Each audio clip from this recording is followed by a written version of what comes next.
সাতক্ষীরার তালা উপজেলার খলিলনগর ইউনিয়নে স্বেচ্ছাসেবক দলের ৮ নং ওয়ার্ড কর্মী সম্মেলন অনুষ্ঠিত হয়েছে। শনিবার ১৬ আগস্ট বিকেলে ইউনিয়নের পাঁচমাথা বাজারে এই সম্মেলনের আয়োজন করে খলিলনগর ইউনিয়ন স্বেচ্ছাসেবক দল। অনুষ্ঠানে প্রধান অতিথি হিসেবে বক্তব্য রাখেন তালা উপজেলা স্বেচ্ছাসেবক দলের আহ্বায়ক রফিকুল ইসলাম দাদু ভাই। খলিলনগর ইউনিয়ন স্বেচ্ছাসেবক দলের আহ্বায়ক বাইজিদ হোসেনের সভাপতিত্বে এবং সদস্য সচিব সাইদুর রহমানের পরিচালনায় বিশেষ অতিথি হিসেবে বক্তব্য রাখেন উপজেলা স্বেচ্ছাসেবক দলের সদস্য সচিব আবুল কালাম ও সিনিয়র যুগ্ম সম্পাদক আবু মহিদ গাজী।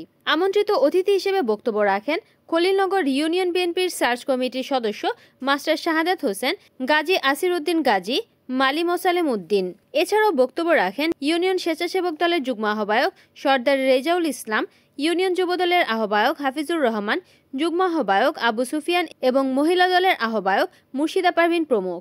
আলোচনা শেষে ওয়ার্ড কর্মীদের মতামতের ভিত্তিতে সভাপতি হিসেবে আলাউদ্দিন গাজী, সাধারণ সম্পাদক এনামুল মোল্লা এবং সাংগঠনিক সম্পাদক লিটন বিশ্বাস নির্বাচিত হন।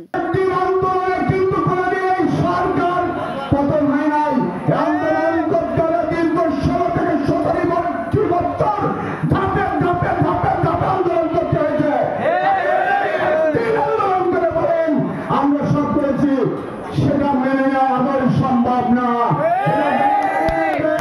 গণতান্ত্রিক দেশে আন্দোলন হয় ধীরে ধীরে ধীরে ধীরে, যখন একটি বৈষয়িক সরকার, একটি স্বৈরশাসক তার সব সেক্টরগুলো নিজের আন্ডারে নিয়ে দেশকে বিনা ভোটে নির্বাচিত হয়ে যখন নির্বাচন করে রাষ্ট্র ক্ষমতায় যায়, ওই জায়গা থেকে সরাতে হলে আপনাকে অনেক সময়।